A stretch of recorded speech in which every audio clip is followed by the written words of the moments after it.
Hi, welcome to the Retirement Railroad Matinee Modeling Tip of the Day. I'm Steve, and we're going to take some time and look at how I am installing, I'm not done yet, the Walthers 110-foot turntable. I'm pretty sure the 90-foot and 130-foot Walthers turntables are substantially similar in the methodology of how you have to install them. So you might be able to use that as a little bit of a guide. But again, I've never said these are how-tos. They're about how-not-tos, and then how to fix them, or at least how I do things. So let's take a look. This area here is built up on cabinets that are built up higher with the use of foam. I did not think that foam would be a substantial base to hold the turntable securely. So what I did was I cut out the hole. And the turntable, if you follow the Walthers instructions, they're pretty good on this turntable. You follow the instructions and you should be fine. The one caveat for me was I was not installing it on a wooden benchwork, right? It was foam. So, and there's roughly 2 inches from the top of the foam, probably 3 or 4 inches from the top of the foam to the top of the actual cabinet. So what I did was I took some thin fascia, this type of stuff that's on here, laminate, and I cut a hole roughly 2.5, 3 inches wider than the turntable, okay? And made a ring, and then I cut out the center of that ring so that the turntable could sit down in there. Okay. I also had to cut out the wood or the plywood base that's on top of these cabinets. Okay. And further cut another bit out so that the center module that's underneath here would fit down through. Okay. Now a lot of that is irrelevant if all you have is flat bench work. Okay. So, according to the instructions, you need roughly 6 inches of clearance underneath for the control module and the wire connections that have to hook up to it. And there's 4 wires that hook up to that module. 2 are for track power. Right, and 2 are for the turntable motor power. Now that can either be 12 volt DC constant or 16 to 20 volt AC. I put it on the 16 to 20 volt AC. I put it on a separate bus line that my power pack supplies, and took it off of my DCC system. They do have a DCC control module add-on you can buy.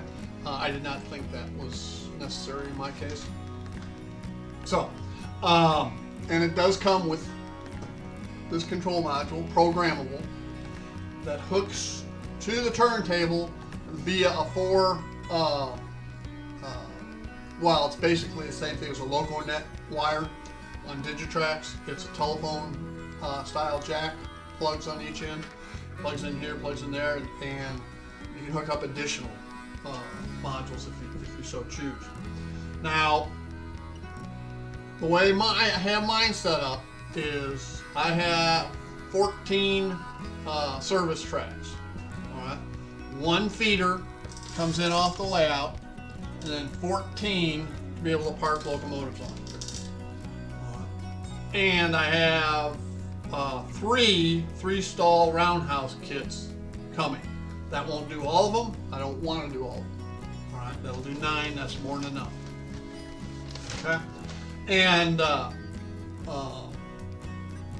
So I got the holes cut, and I mounted the turntable to the ring I talked about. Okay. And there's mounting screws located around. Then what I had to do was shave the foam to accept the width of that ring. All right. And I had to get that level.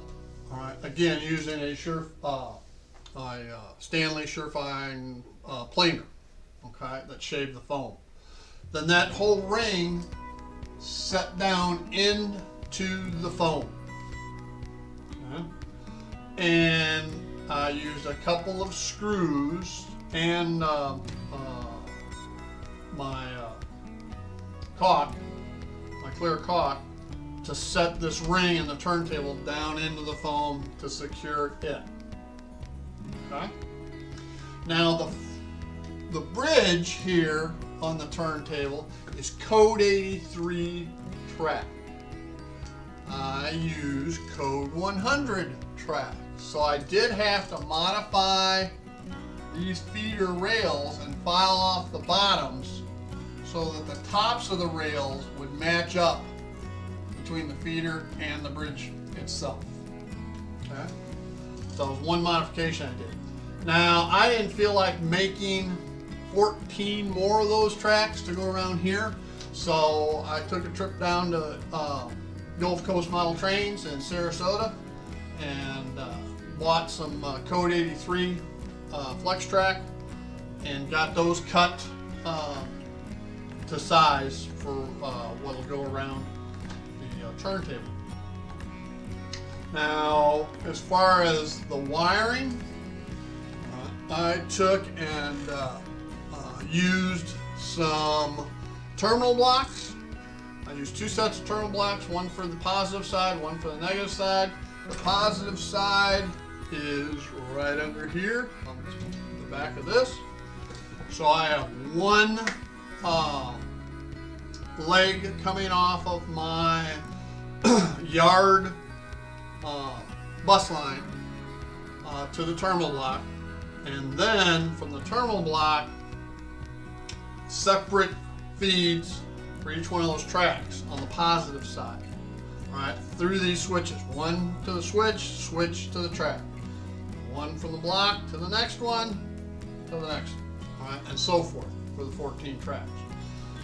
Likewise, I had to have feeder lines or drops for the negative side of the track. All right, and they go to another terminal block on the back that are all bridged together, and one line from that bridge back to the from the terminal block back to the yard bus line. Okay, so they're all the wiring for all that has been run. Now I have to solder up those lines to the track and mount the track. Okay. I also have these two fuel island service lines that I have to get wired in to these two micro switches as well. Okay. And there will be a diagram printed on here when I stain it. Okay. The other modification I had to make, and they talk about it in the instructions, is the bridge itself track. The ends of the rails are filed down. Okay. And they suggest doing it to these outer lines. So let's see if I can show what I'm talking about here.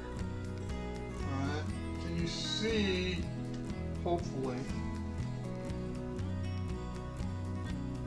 how those rails have been filed down at an angle?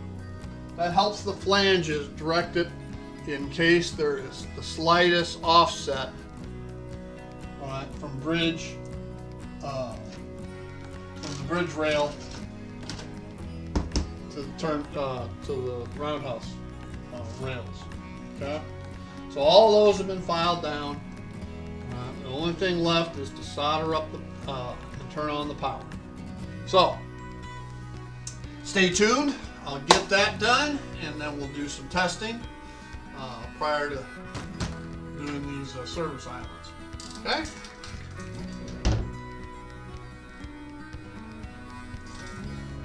All right. So we've got the Walthers 110-foot turntable installed. We've got all of the sidings installed and wired up.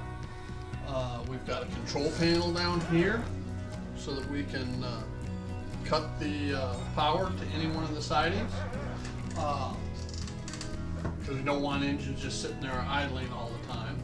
We've added the 2 service tracks for the diesel fueling facility. That's on order. I've got 3 stall roundhouse kits to do 9 of the 14 tracks, and I've got stock pins and a concrete silo to start on the farm scene over there, and the siding to the farm for the to load grain and cattle are over here, and the sidings installed.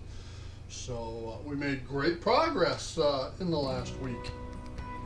So anyway, let's see if we can run some trains.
There is that one dead section there. It's supposed to be that way. It allows for the reversing of the polarity on the turntable for when you turn an engine around. So.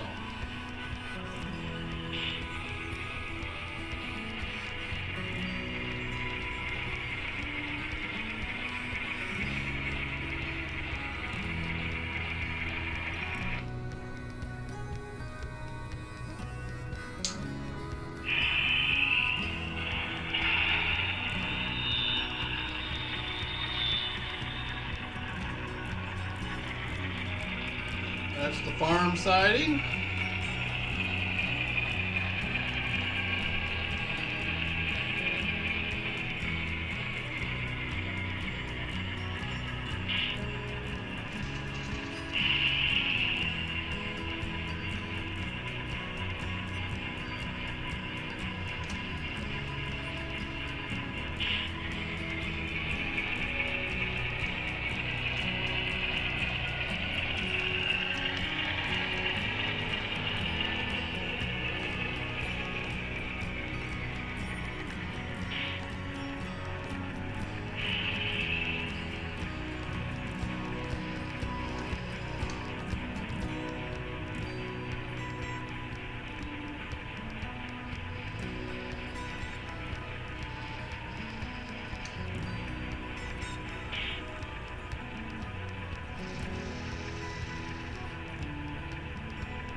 Crossover works.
track 7.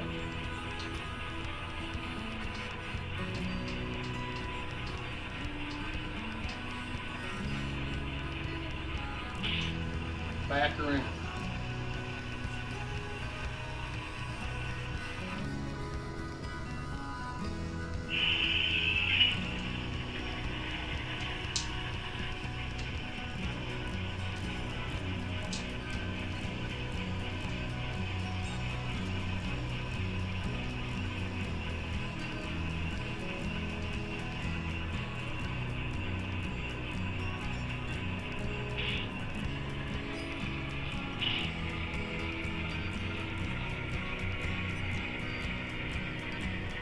And there we go. Everything works perfectly. So, really happy with the installation. Now I just can start building the model kits and do some scenic work. Alright, I want to thank you for joining me here at the Retirement Railroad. Again, I'm Steve, and y'all have a great day. Bye now.